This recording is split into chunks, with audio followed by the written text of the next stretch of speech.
our solution of a personal financial chatbot, and we will see details about that after the talk of Christmas. After that, beers and pizza for everyone. Okay, cool.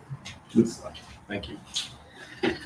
So yeah, it's good to be here. It's good to see your city. It's very nice so far. I had some good food last night, so looking forward to tonight as well. Thanks for having me, for the guys. So it's been a good day, quite a long day for us as well. So we'll see how we get along. Hopefully, there's going to be some good questions. I'll be able to cope with them. But yeah, so we're talking pretty much about a little bit kind of about high frequency trading, what it is at high level, a couple of scenarios, and then pretty much see what Apache Ignite is and how it works and how perhaps it can align to those things. It's a nice picture I took last week actually in France. That's the Jen building. So yeah, like I said, so we'll do a quick introduction, for high frequency trading, a couple of terms, not too much in depth, then talk about Grid Game, the Apache Ignite project, what it is, what's the relationship between the two companies, I guess, or the project, and yeah, and then delve into the capabilities that we provide and how that perhaps aligns to kind of an architecture that you would use to create a high frequency trading platform, right? So high frequency trading is pretty much just a method of trading, really fast. Securities are all types of assets, right? So, these can be quite complex systems, quite complex asset types and different asset types. A lot of the challenges around here is actually you have different systems for trading different security types, right? So that can be a challenge itself. So there's the main kind of things that are, that it's based on or it revolves around is pretty much high speed trading, right? So I need to be able to do it fast, read it fast, process it fast. I need to have some sort of rule-based strategy, right? So I need to be able to set some models or something that I need to execute and then align to that. And then, of course, having the ability to do this in parallel and simultaneous, right, with many trades. And of course, all this stuff now is all computerized and driven by kind of quantitative models and stuff like that you get in all these hedge funds and financial institutions nowadays. So pretty much there's 4 steps, I guess, right? If we just kind of oversimplify this thing. There's taking more information to understand what's out there, what's going on, what I need to process, and what's generally happening, right? So then I need to process it to understand what is happening and what I want to do. Execute. So based on the rules and the algorithms that I deploy, I want to be able to execute and handle the trades in the exchange centers, right? And then of course what you want to do is learn based on that and then adapt your algorithms and change it, right? So there's some strategies here. I guess pretty simple. I'm sure there's a bunch of other stuff that works, but a couple of terms, I guess. Market making. I think it's probably small for you guys at the back, right? So I'm sure I'll talk through it anyway, so it's not too complicated. But that's pretty much understanding, the right bid-ask spread, right? So what is the lowest price? What's the highest price? And where do I want to set? Where do I want to stop selling? Where do I want to stop buying? And just figuring out what's the best limits to set, right? So a lot of algorithms around, or a lot of models that I need to build need to understand this. Arbitrage, I think that's the right way to say it. I don't know. Finding market inefficiencies, right? So that's pretty much exploiting, I wouldn't say vulnerabilities, but inefficiencies in the market, right? So imagine latency. If I can intercept a trade that's happening and do it faster, then that's exploiting an inefficiency. So there's a classic example. I think if you read Flash Traders, there's a book, right? It's a very interesting book. It's really cool. Well, these guys, figured out that there was they could exploit when someone was placing a buy on an exchange, right? And that exchange didn't have enough of these, securities to trade. It would go ask another exchange to buy or buy from other buyers, right? So these guys were fast enough to go implement them. They use actually hardware to go closer to the exchange. And what they could do is actually see the buy order that was coming in, very quickly know that they will run out in this one exchange. They would quickly go buy it from the other exchange and then sell it because they knew the order was going to come in, right? So they're exploiting the latency problem that these guys had here. Now, there's a lot of things, this can be, how do you say, not considered, fair ways of playing, but a lot of them are kind of stuff that still exists and there's nothing you can do about it, right? And there's a lot of other things that these things can do or exploit. Statistical arbitrage. So basically, it's pretty simple, right? I know the kind of words are much simpler than the definitions. I think if you understand what it does, it just makes a lot more sense rather than the word. So it's pretty much looking at historical data sets, right, and seeing if there's some sort of long-term pattern or some sort of pattern that's occurring during this time, and then figuring out some short-term strategies, because high-frequency trading is all about that short-term strategy of trading. So can I figure out, based on the older data, something that I can do real fast and gain some income, right, on the short-term strategies that I want to implement? And this can be, a real-time self-learning system, right? Because historical data is happening now. Everything is going into the past, right? So that can affect the constant future. So my output can affect that as well. This is actually not a great one, but it's something that's still allowed. People can get away with it, but it's basically kind of manipulating the market in a way, right? So you can build a system that pretty much, what do you say, you can stimulate the market, right? So you can create artificial buy requests and say, okay, I want to buy these trades. Now this will kind of have the effect of the buy rate going up, right? Because everyone's thinking that there's a demand for this, so it drives the price up. Actually, what they do is probably then cancel it, right? So they don't buy, so they drive the price up. A lot of people buy, and then they sell at this high rate because they probably have the trades themselves that they need to sell. So there's a lot of tricks, I guess, you can do, but it's all based around high speed, being able to read the data fast and be able to react to this data, right? And to react to these things that are happening.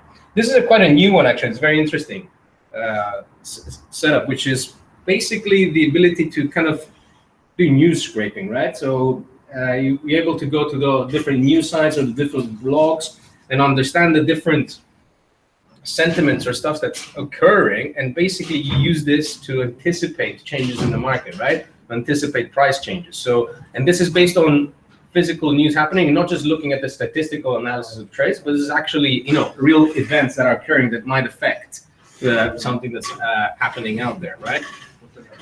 So this can involve reading a lot of data from a lot of different sites, understanding that data using perhaps natural language processing, and then being able to create some sort of model around that, right? So there's a couple of interesting, I've tried to take a couple of the stuff that's being used nowadays. So one, dark fiber cabling. So this is what those flash traders did, right? They built a straight, cable from one exchange to where their setup was, and they were able to do this much, much faster, right? So this is hardware based. The same with this. So we're talking about GPUs, right? No. So that's another thing that's being used. This one is also field programmable gate array. So that's the ability to program your own processor, right? So basically you're using hardware to take decisions faster, right? Rather than taking decisions in the software. Closer you are to the hardware, the faster you can execute what you need to execute. There's less time and less latency to do that processing that you need to do, right? But these can be expensive. They're not so readily available. There's not a lot of technologies that work with that, and they're generally quite sparse nowadays. So what's the other thing that you can do? You can use parallel processing, right? So now it's all about distributed systems. It's all about scaling on commodity hardware to have the ability to increase your capacity, right? Clouds, that's exactly what they do. You use commodity hardware to be able to scale. Now then you have different technologies or software that runs as a distributed, let's say, database, or a distributed in-memory data grid or processing grid, right? And that's the last part, right? So not only we can do parallel processing, but we can do it in memory, which is the fastest kind of place where you can store the data and access it. Because remember, it's not only about processing the data, but it's also about storing data that you need to read, right? You need to be able to read that data fast, so you need to keep it somewhere where it's a fast medium. So very simplistic view, right, of what this looks like. This data feeds coming in, right? So I want to see what's happening in the world. And then I want to employ or build some strategies or some models that I want to run, right? On what's my trading strategy going to be. I want to do some analysis and processing. So whatever I execute, so based on the data that's coming in and based on the strategies that I set, and then I want to be able to process it, analyze it, and execute my trade plan, right? And then that's working with the exchange. So, like I said, there's many options here. You can use GPUs, field programmable gate arrays, a combination of both, different systems. You can even use MapReduce, what we call in terms of parallel processing. But what we're going to be looking for today is how Apache Ignite, right, can be used to develop a system like that, right? So what features perhaps align better? And we'll revisit this diagram towards the end, and you'll see perhaps after I give you an update on a couple of the features, how they plug into this world. So what's Apache Ignite? It's a good question. I've been trying to figure it out myself, right? So the simplest way, basically, it's a collection of in-memory components or modules, right, that create a platform that allow you to do, high-performance distributed in-memory computing. And really, the idea is transacting on large data sets, right, in near real time. So this can include storing in memory, right, and accessing the data in memory, whether that be SQL or key value. Processing the data with compute grid, right? So I'm going to be able to distribute or do like a MapReduce across the data.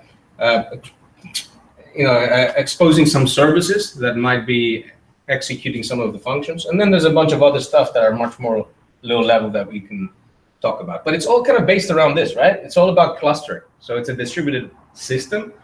All these are pretty much abstractions that the clustering of these nodes allow, right? So if I have a distributed system like Ignite, the nodes having the ability to connect to each other and communicate to each other is what enables and creates the baseline for us to then create the ability to store the data, right?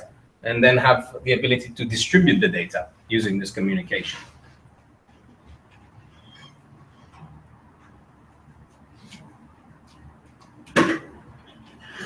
Okay, so the project pretty much started back in 2007. This used to be Grid Game when we first started. Nikita and Dimitri, when they first started with this thing, it was pretty much a compute grid at the time. So the ability to execute a bunch of different jobs in parallel on a number of different kind of commodity hardware, right? Fast track that, there was a lot of changes. We went open source, we went proprietary, we went open source again, and then finally we went and we contributed the project to Apache Software Foundation in 2014.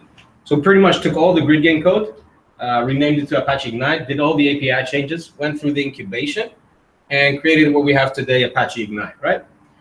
So what's cool about this is actually we were the second fastest to graduate after Spark in terms of, that can tell a lot of things, I guess, code quality. We already had customers in production that were using this stuff before we went there.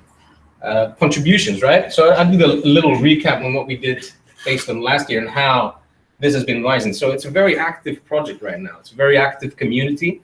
It's a great community, actually, to get involved with. And there's a range of different tickets that you can get involved, from very simple newbie tickets to, very hard, more complex stuff, right? So join the fun, right? It's out there. It's open. So what's Grid Game now? Again, good question. I don't know, we gave all stuff away, right? Basically, we have the enterprise edition of Apache Ignite. So if there's going to be a customer that's really serious about what they're doing and moving to production with Apache Ignite, then what you really want is support and maintenance right behind it. So that's what you get with Grid Game Enterprise. It's basically the guys who built Apache Ignite, right? And they can service it and support it the best way as possible. There's no one's stopping building their own enterprise edition, right, of Apache Ignite. It's open. But I guess the fundamental part of this is that that's our business model right now, and that's where we hang from. And so we always struggle to add more value, right, in our support. So it's very proactive support, very heavily tested binaries. We have bi-weekly sprint runs where patches and fixes will roll out very, very fast, and we can be very reactive to any problems that our customers will have, right? There's also a clarification here. We have two editions, I would say, right? We have the Enterprise Edition, which is the open source version.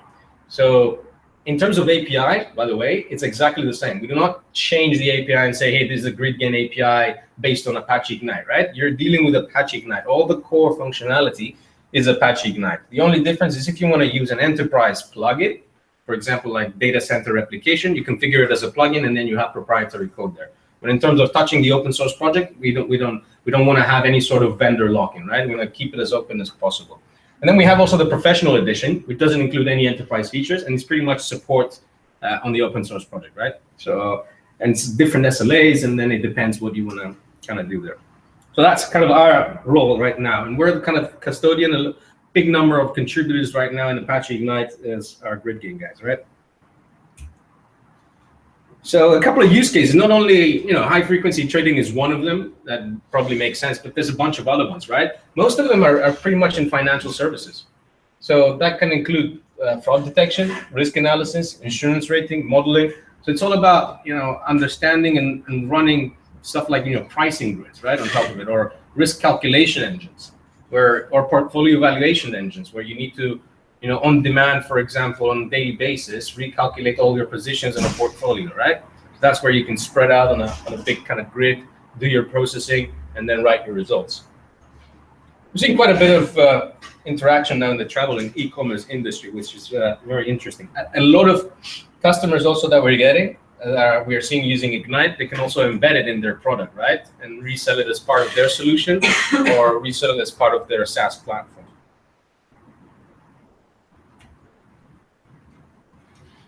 So back to this puzzle. Okay, so what I wanted to show here is just basically, a little snapshot of the different pieces, and then perhaps what each one could be used, right? Data grid, that's your standard kind of key value data set that you can access. You can do stuff like web session clustering. We can have a range of web servers connecting, and then they can share the session. You can do distributed caching. You can, where you have request response for different things, you store it in the cache, and then you retrieve it in a much faster way. You can use SQL grid. So actually, we're fully SQL compatible, fully ANSI 99. That's a very interesting part that I'll show later.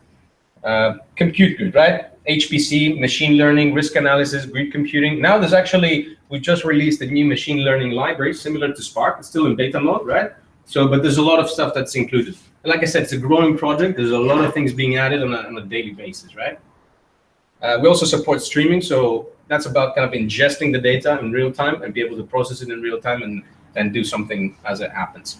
And of course, as you would expect, one of the most important bits of the advanced of the clustering and the data is fault tolerance and the guarantees, right? And the data consistency, which can be very, very important.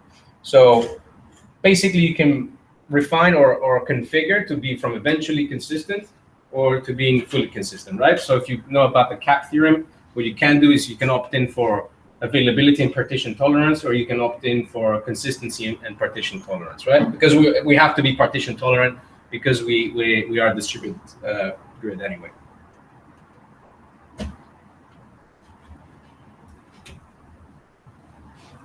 Okay, so yeah, the idea is to use something like Ignite, deploy a distributed in-memory platform where basically you can ingest data very fast, process it very fast, do analysis, right, understand it, and then deploy your different strategies, whether that be your different execution models, right, your different jobs that you want to execute, and then finally execute the trades. So it's, like I said, it's all about reading it, processing it, and writing and executing. Okay, so a little bit definitions, I guess, if you're not familiar with distributed computing or with Ignite as general, there's a couple of words that we're talking about, and it'll be good to kind of talk about, right? So the idea in Ignite cluster, as you would expect, it's a group of Ignite nodes, right? All working together in a cluster, pretty much serving a higher level of abstraction, which is like something like compute and caching, right? Like we said before. It's a JVM product. So it's pretty much an Ignite node is a single Ignite process running in a JVM. You can run multiple nodes of Ignite in a JVM. So if you're testing in your IDE, which can be very helpful if you're creating a distributed solution, right? And the idea is that many nodes can live on a single machine. Ideally, what you want to do is probably have a one-to-one. It's probably better.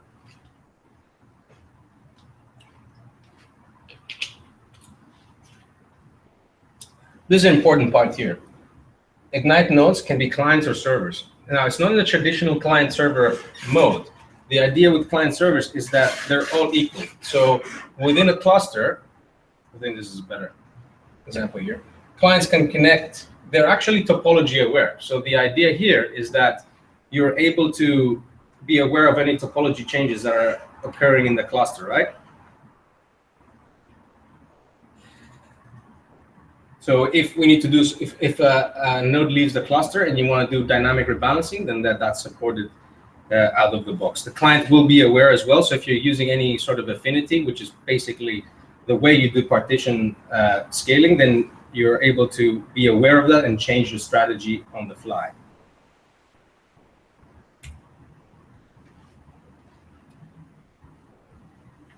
Okay. So like I said, the main difference between Ignite clients and servers is that servers can store data, right? So we can store data in Ignite servers, whereas Ignite clients can participate in compute only, right? So if you want to execute some computations, we'll talk in a little bit, and that's possible to include your clients in those things.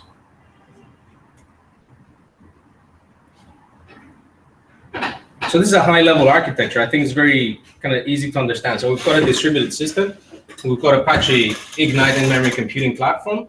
And basically what you can have is a range of different APIs, from SQL to cache APIs to transactions to compute, and then execute all this in the cluster.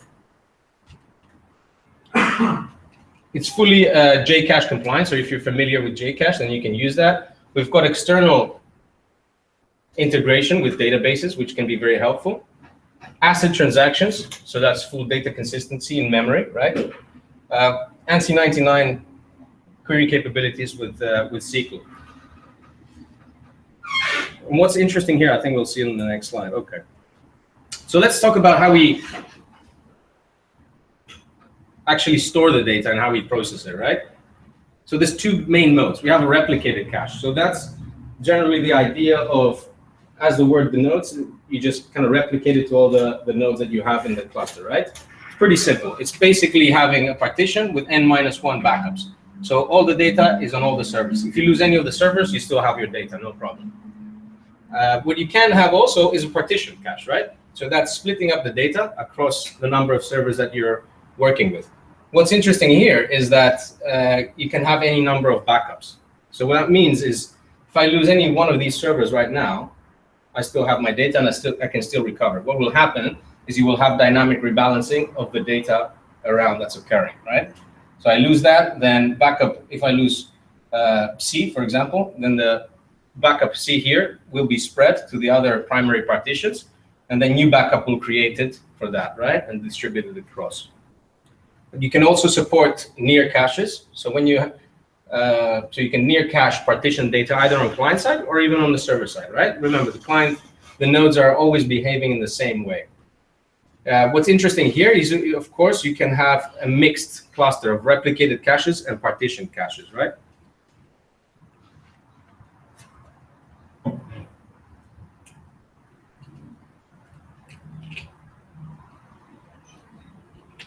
Okay, so cache APIs.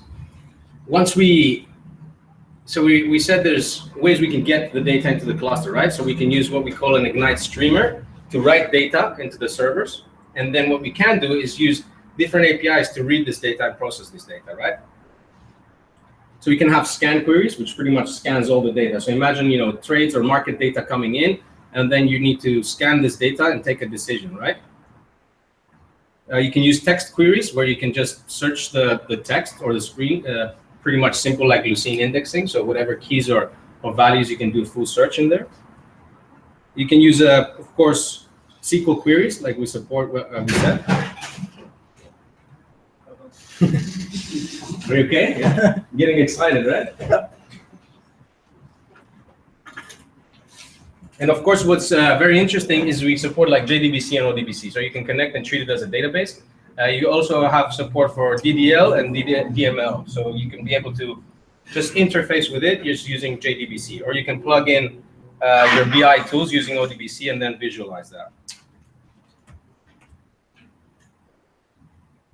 So back to transactions. So this can be very interesting, right? If it's a real-time system with real-time transactions, and this is something that can be very helpful. Fully ACID, fully transactional, either atomic or transactional, right? You can do cross-cache transactions. So you can imagine a cache being as a table, right, of a database. It can be optimistic or pessimistic, and you can have multiple concurrency modes when you access this data. What's interesting is that you can also wrap your transactions all the way back to the persistent store. So you can operate in memory and then have a write through and then make sure it's replicating there. Now, of course, taking the spin with more kind of high frequency trading, what you want to do is probably use something like a write behind, right? You don't want to involve disk based systems in this situation because you want to be as fast as possible.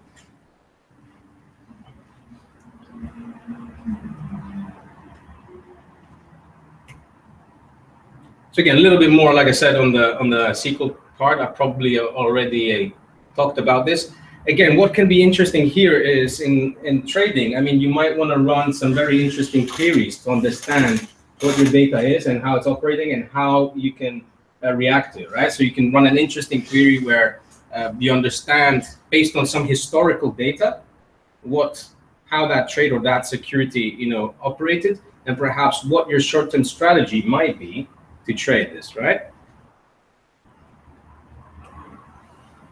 Another interesting part of the SQL grid is what you can do is actually react to data coming in. So imagine the market feeds that are coming in, right?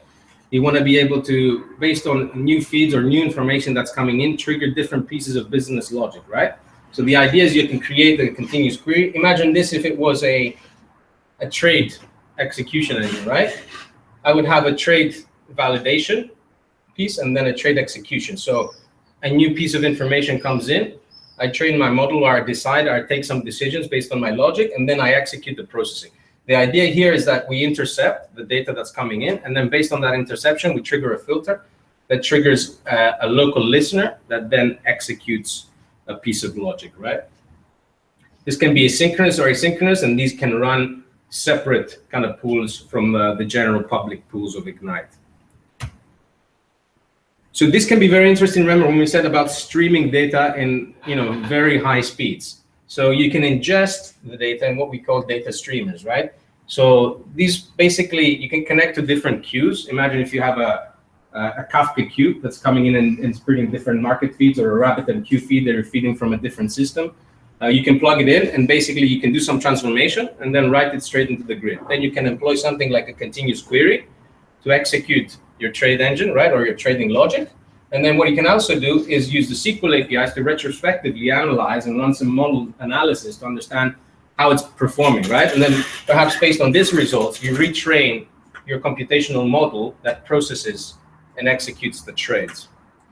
What is interesting here is basically you can use caches as event windows, right? So based on the eviction policies, you can set separate different eviction policies for different events, and then based on that, you can run a query only on a subset of the data, right? So give me top 10 performing securities or trades for today. If I set a cache that all the trades come in with eviction policy of 1 day, right? If I run my top 10 on that cache, I will get the top 10 performing queries of that day, the top 10 performing securities or trades of that day. So that's kind of the data storing and how we can process it. A fundamental part of this processing is actually having the compute grid, right? So imagine all these servers and clients, they pretty much have the ability to process the data where it is, rather than reading it, processing it, and writing it. It's all about sending the execution or sending the logic or the closure to that server node that actually has the data to perform. A simple way to imagine this, imagine like a map reduce, right? My data is partitioned, I map, I execute the business logic, and then I reduce, and then I get my results. Cool stuff here is actually when you start deploying is you can have the zero deployment, pure class loading. So you can start your server nodes, load your data, and then run your computations or your closures without having to load the classes on the server side, right? So it can be very fast during development. So the interesting part here, that's kind of the old style, where you read data, you process it, right, and then you write it. Then this, more of a map reduce kind of way, right? You broadcast, you execute, and then you read the results. What's interesting is actually you can use what we call affinity. Because we're collocating the data and we can decide which partition the data resides, you can send a job only to a server or a partition that requires that data. So imagine if you have loads of trades that you need to partition across, right? A number of servers. Not all servers have the same trades, but then you need to process or execute a subset of those trades. What you do is you create a compute class or a job. This can be a runnable or a callable in Java, right? Simple class that you can run with some logic. And then if you use the same key that trade was inserted into the cache, what will happen is that execution will be directed to the node that has that piece of data, right? So you can be very efficient in the terms of how you process that data.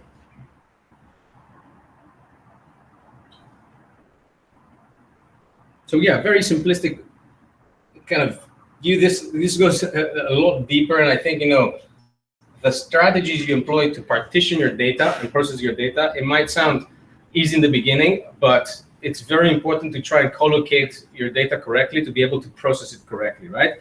And it's a separate fact to be able to collocate it and then process it. So it's two different aspects and two different levels of complexity. So I guess the last piece, try to keep it nice and short, is I wanted to show perhaps how this maps into Ignite and what I would do to build a system like that, right? So I would use streaming to ingest my data from different feeds, market feeds, right? If you wanted to have even, it could be blogs or just language, standard text that's coming in that you want to process. Imagine a subset. You can have it where you do natural language processing, right? You write it, and then you use some SQL, some stuff to derive some interesting information from it. But the main part here is streaming real fast way. And of course, you can perform transformation as it's coming in, right? Use SQL to understand my models and do some analysis, and then use compute and cache operations to do the processing, right? And then use what we call Ignite services, which is pretty much an abstraction of compute to execute these trades. So that would be, okay, I understand my model, and then compute would be a task that actually contacts an external service or the exchange to execute that trade, right? Transaction. And that's where we are right now. So if you got any questions, if it makes sense, or any feedback, I guess, like I said, try to keep it short and simple and try to give you a good overview, I guess, for Ignite and where you would use the different parts to do that.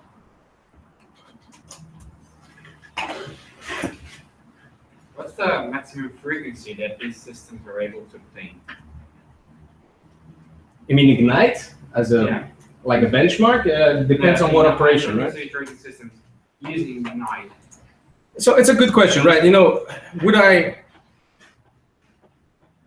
is there better solutions out there, right, for high frequency trading? When we're talking about nanoseconds, probably yes, yeah. So you could use something like a GPU that's probably going to be faster, right? Can it be fast enough? For most of the implementations out there, right? Yes, I guess. Do we have benchmarks of existing kind of systems? No, but I can tell you one thing that I know we've done, the peak that I know over 10 commodity servers. I think when we're working with one of our customers, we did about 1 billion transactions per second over 10 servers, right? 1 billion. The other one I had was about, when we were running with about 77 billion rows of data and using the SQL API over distributed fabric, about 3 terabytes, I would say, of data. Usually a lot of the queries with joins, right, and aggregations, so you can get performances of, this is about, I'd say close to 100 cores overall and 3 terabytes of data. We're getting under 150 milliseconds latency in terms of response time. And that was before we even collocated data properly, right? So you can extract even more power from that. But benchmarks are not my favorite thing, right? There's some benchmark frameworks, you can go test it out and see the operations. I think there's a lot of things in play, right, when you're building something like that.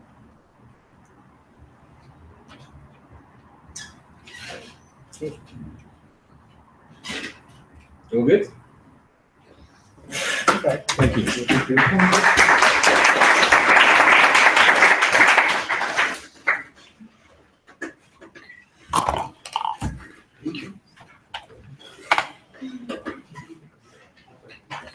Time for the chatbot. Yes.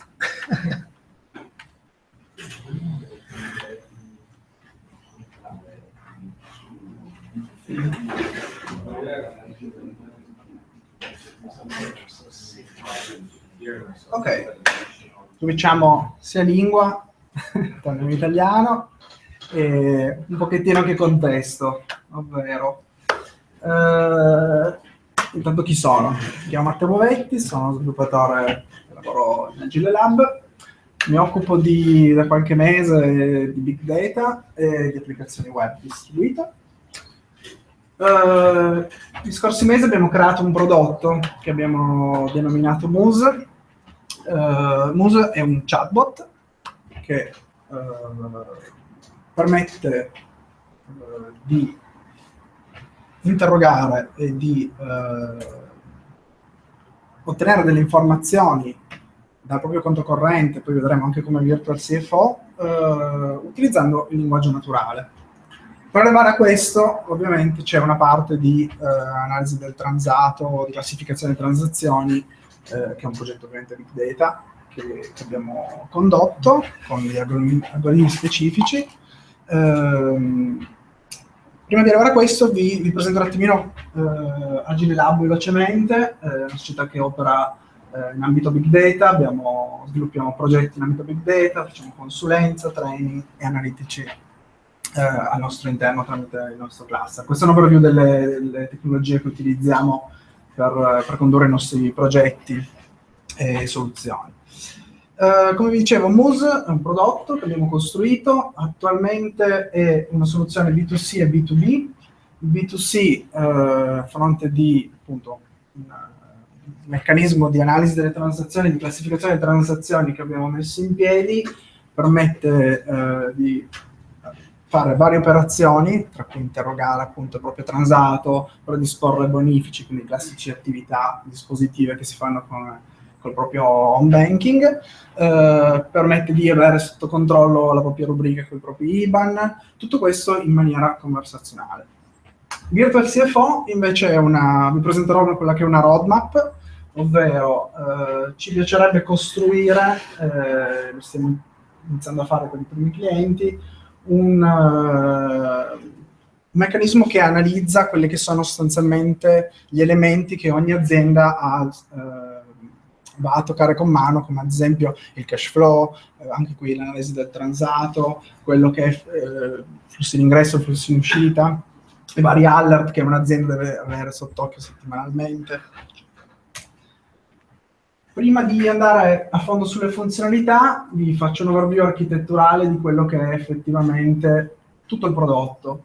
Partiamo da questa parte, i channel. Ovviamente, essendo un chatbot, laddove i channel ci permettono di operare, possiamo andare a creare una soluzione, quindi Skype, Facebook Messenger, Telegram, oppure una web chat interna alla banca.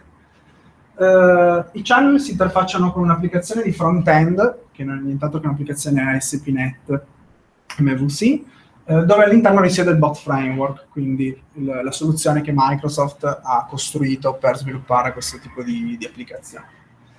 La soluzione, il prodotto che abbiamo sviluppato attualmente è ovviamente ospitato su Azure, in cloud, e sfrutta quelli che sono i Microsoft Cognitive Services, in particolare LUIS, per il Natural Language Understand. Quella parte di processing la facciamo noi nella parte di backend.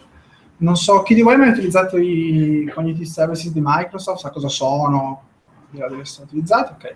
Sono una serie di servizi che Microsoft mette a disposizione che permettono di, in particolar modo LUIS, di fornire quello che l'utente digita all'interno del channel, quindi le frasi, le domande, e fa un processing sulla frase e vi fa un tagging sugli elementi della frase, sulle parole.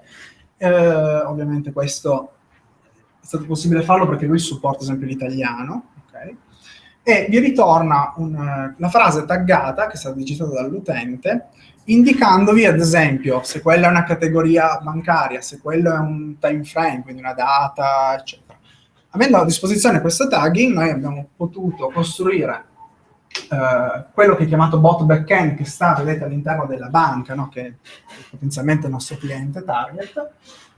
Questa parte fa natural language processing e trasforma quello che la persona ha chiesto in un'operazione diretta sul core banking, come può essere la fase dispositiva di un bonifico, di una ricarica telefonica, eccetera, oppure lo trasforma in quello che può essere un'interrogazione, quindi prende le varie entità e soprattutto l'intento, cioè lui, oltre a taggare la frase in varie, appunto, questa è la categoria, questo è un time frame, eccetera, riconosce anche quello che è l'intento, cioè quello che l'utente effettivamente vuole raggiungere con quel tipo di frase. Okay? Tutto questo viene tradotto in una query, nel caso appunto se si fornisce ad esempio un'entità temporale o ad esempio una certa categoria, e si va ad acquisire i dati all'interno del core banking e poi questi vengono mostrati all'interno del channel come dato interrogato direttamente nel core banking. Questa nuvoletta sta a indicare quello che è sostanzialmente il progetto Big Data che la banca ha bisogno, diciamo, di sostenere per poter far funzionare tutto questo sistema, ovvero faccio un breve zoom su quella nuvoletta. Che cosa abbiamo costruito? Prima di arrivare alla soluzione al client, che sarebbe il nostro chatbot, abbiamo costruito quello che è un meccanismo, utilizzando un machine learning engine, un'infrastruttura big data che o utilizzando un sistema di offload strategy da mainframe, quindi acquisiamo il dato dai mainframe e ci facciamo girare sopra i nostri algoritmi di machine learning, oppure direttamente un'integrazione tramite legacy app, ad esempio dati che sono gestiti dall'RP aziendale o bancario. Questo sistema di regole e di algoritmi machine learning permette di classificare il transato, quindi noi a fronte di un elenco di transazioni che la banca non sa effettivamente che cosa sono, da dove provengono, noi riusciamo a riconoscere che ad esempio determinato bonifico, un giroconto, un determinato bonifico è per le spese di casa, un altro per le vacanze, eccetera. Questa classificazione ci permette poi di effettuare, a richiesta dell'utente, delle query, delle aggregazioni, filtraggio, okay, che può interessare a chi vuole monitorare le proprie spese, eccetera. Come funziona la parte di classificazione? Machine Learning Engine sostanzialmente ha questa serie di dati input, quindi chiaramente tutto questo è calato in un contesto bancario. Questi input, che sono appunto carte di credito, pago bancomat e varie transazioni, finiscono all'interno di questo classificatore che funziona grazie a questi due modelli, il modello di Machine Learning e una parte di rule base, che ovviamente sono delle regole che si appoggiano anche su un database che ci permettono di riconoscere ad esempio le attività commerciali, tutte quelle cose che un modello di machine learning ha più difficoltà a capire. La parte di regole ha una parte di web application console che ci permette di ampliarle, modificarle, eccetera. Questo classificatore popola una base dati di NDG, di attività sugli NDG. Sopra questi dati è possibile scatenare analitici e altri algoritmi, okay, che sfruttano il dato classificato. Tutto questo sfocia poi in quello che il chatbot ha bisogno, cioè i dati classificati, arricchiti con questi modelli.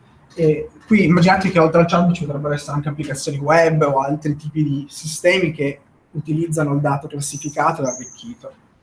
E di qui nasce l'esigenza di avere un sistema che ci interfacci con queste parti.